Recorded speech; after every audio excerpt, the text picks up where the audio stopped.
Now, let's talk about one final concept here, Dad, if you don't mind, which is how dealers pay for their inventory, because I think it's really important for, as we move throughout deal school and we start to talk about what increases, the likelihood of negotiability for a car, we're going to talk about concepts like days on lot and market day supply. And so can you speak to a little bit how dealers actually pay for the inventory that you see when you drive past, a car dealership? Dealerships have multi-million-dollar lines of credit that are either arranged through the manufacturer's captive lender or through some of the larger local banks or national banks.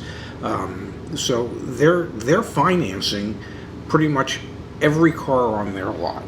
So when they, for instance, if a customer comes in and sells their car to a dealership and the dealership writes them a check, then the dealership turns around and sells that car, in essence, to their floor plan bank, and the bank reimburses them the money, and the dealer starts paying interest on that money. And floor plan, just for clarity's sake, is interest. It's a dealership phrase, but essentially it just means it's the interest payment on the loan. Yes. To pay for that vehicle. Yes. To pay for that inventory. Yes.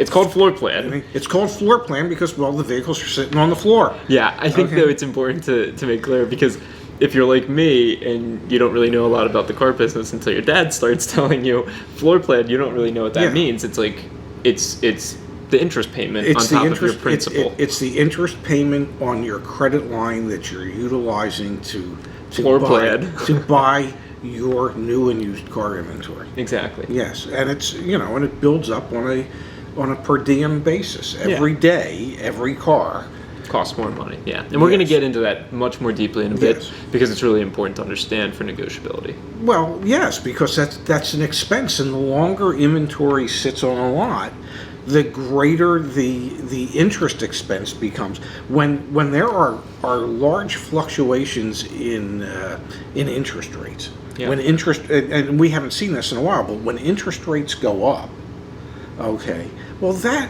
if a dealer is sitting on $12 million worth of inventory and interest rates go up 1%, well, that's a lot on $12 million.